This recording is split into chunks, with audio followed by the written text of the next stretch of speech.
ओम नमः शिवाय। सभी भक्तों को जय श्री राम, श्री सीताराम, श्री श्री श्री सीताराम। हमारे एक मंदिर के सदस्य ने हमसे पूछा कि भक्त जी, आप ये बताइए कि श्री राम जन्मभूमि अयोध्या में जो मंदिर निर्माण हो रहा है, जिसकी ये रसीदें पारे समस्त भारत भूमि में काटी जा रही हैं, क्या ये देना जरूरी है? तो मैंने उनको कहा कि भाई देख, श्री राम नाम के लिए जो भी किया जाए वह अक्षय हो जाता है। अक्षय कैसे हो जाता है? आप जब श्री रामचंद्र जी के नाम के लिए, उनके मंदिर के लिए जब मंदिर बनेगा तो श्री रामचंद्र जी का नाम चहुं ओर गूंजेगा, चारों ओर जो मनुष्य हैं उनकी आत्माओं का उद्धार होगा। साथ ही आपका दिया गया पैसा आपको कई गुना पुण्य के रूप में वापस मिलेगा। तो वो कहने लगे, भगत जी हमें इन बात पर विश्वास नहीं होता। तो तब मैंने उनको कहा कि भाई, ये जो सरकार ने या हिंदू संगठन ने जो बंदे इस कार्य के लिए, जो व्यक्ति इस कार्य के लिए नियुक्त किए गए कि आप घर घर जाकर श्री रामचंद्र जी के लिए जो भी उनकी श्रद्धा हो वह धन इकट्ठा करो। मैंने भी श्री रामचंद्र जी के मंदिर निर्माण हेतु 5 रसीदें कटवाई। वो कितने की थी ये तो मैं नहीं बताऊंगा, क्योंकि दान देकर उसको गाना नहीं चाहिए। तो मैंने कहा कि भाई, ये जो बंदे नियुक्त किए गए इनका भी बहुत बड़ा योगदान है, साथ ही जो दान दे रहे हैं उनका तो बहुत ही बड़ा योगदान समझो। तो वे कहने लगे, भक्त जी कहने लगे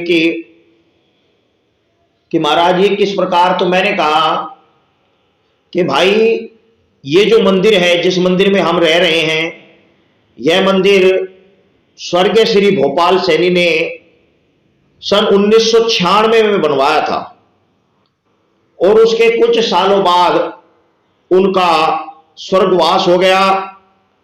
परंतु आज भी इस मंदिर में जो भी भक्त पूजा करने आते हैं, जो भी भक्त इस मंदिर में आकर प्रभु का नाम का कीर्तन करते हैं, उनका गुणगान करते हैं, पुण्य कमाते हैं, उनके पुण्य कमाने से जो उन्हें फल प्राप्त होता है उसमें से कुछ अंश उन स्वर्गीय प्रधान श्री भोपाल सैनी के खाते में चला जाता है, उनके भाग्य में चला जाता है, क्योंकि उनके माध्यम से इस गौरी शंकर मंदिर का निर्माण हुआ था, जिस मंदिर में आप और मैं रह रही है।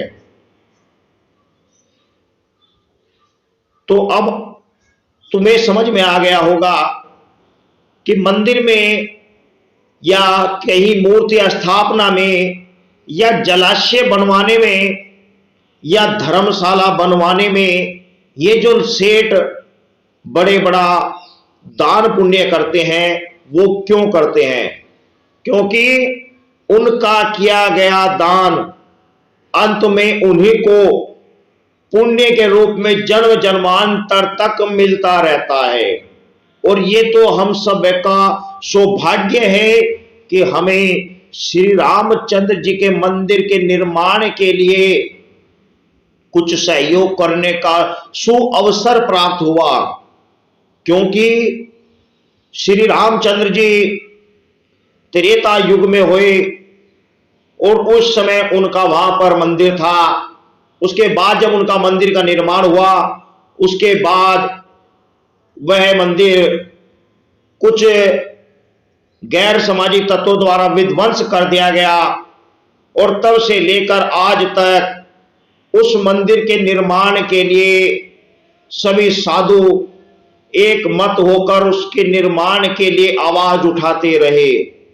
परंतु अब जाकर कहीं योगी सरकार के सानिध्य में इस मंदिर का निर्माण हो रहा है।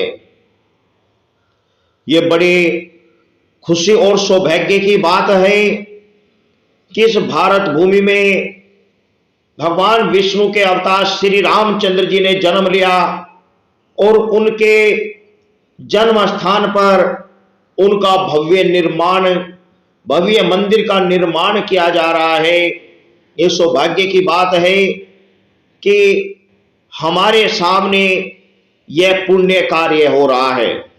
साथ ही सबसे बड़ी सौभाग्य की बात तो उसके लिए है जो इस मंदिर में निर्माण हेतु 1 रुपया भी दान दे रहे हैं, क्योंकि ऐसा सुअवसर जीवन में बार बार नहीं आता।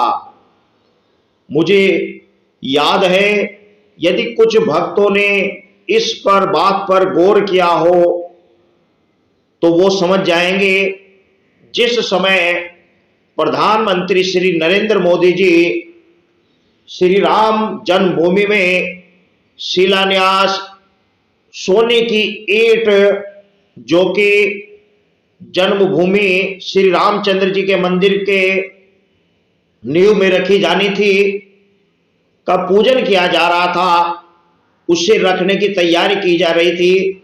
जिस समय वो समय आया उसी समय अचानक ही एक तूफान आया था। ये बात उस समय जिस समय यह मंदिर का निर्माण हो रहा था, मैं इसी मंदिर में बैठकर दीपक जलाकर श्री राम नाम का कीर्तन कर रहा था और अचानक जिस समय वो समय आया उसी समय अचानक तूफान आया था, जो कि एक प्रकार से कह सकते हैं दिव्य शक्ति का संकेत था। परंतु उस बात को शायद ही कुछ व्यक्तियों ने समझा। हमने तुरंत ही उस बात का आभास किया, उस बात को समझा, उस बात को जाना। देखो, ईश्वर सत्य है, मृत्यु सत्य है, परलोक सत्य है, नरकलोक सत्य है। ये सभी समझाने के लिए मैं पुनर्जन्म संबंधी घटनाएं इस वीडियो में इस चैनल पर डाल रहा हूं। जो मैं वीडियो बना रहा हूं, इन वीडियो में इसी को प्रमाणिकता सिद्ध करने के लिए ईश्वर के मंत्र क्या होते हैं, ईश्वर कैसे आते हैं, कैसे इंसान के पास शक्तियां आती हैं, कैसे वे प्रयोग करते हैं, जो मैंने अपने जीवन में जाना समझा, वो सभी इस चैनल के माध्यम से मैं सबको समझाने का प्रयास कर रहा हूं। क्योंकि आज का जन समुदाय विपरीत दिशा की ओर जा रहा है। आज का जन समुदाय ये मानने को तैयार ही नहीं कि ईश्वर होता है, परलोक होता है, नरकलोक होता है, इंसान के कर्म उसके अगले जन्म में सहायक होते हैं। ये आज की जनरेशन मानने को तैयार नहीं। परंतु ध्यान रखना कि किसान खेत में जैसा बीज बोता है अंत में वैसा ही फल वह काटता है। यदि वह खेत में गेहूं बोएगा तो अंत में उस खेत से गेहूं ही काटेगा, धान नहीं काटेगा। इसी तरह इस संसार में जो जैसा कर्म करता है वैसा ही फल भोगता है। अतः मेरा आप सभी भक्तों से निवेदन है कि आप राम मंदिर निर्माण के लिए जितना अधिक से अधिक हो अपनी सामर्थ्य के अनुसार दान करें, क्योंकि इंसान के साथ उसका दान ही जाता है।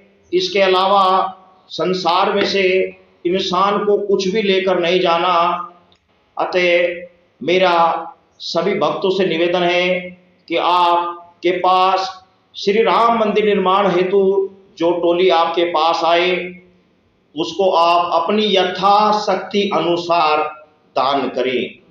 अंत में वह दान आपके ही कार्य में आएगा, आपके ही काम आएगा। साथ ही आप अपनी पीढ़ी को बता सकेंगे कि मैंने श्री राम मंदिर निर्माण के लिए अमुक पैसे या अमुक वस्तु इस मंदिर में सहयोग की थी, जो आपके लिए इतिहास के पन्नों में साबित होगी, आपकी आत्मा में साबित होगी। आपकी आत्मा को उस दान को देकर पुण्य प्राप्त होगा।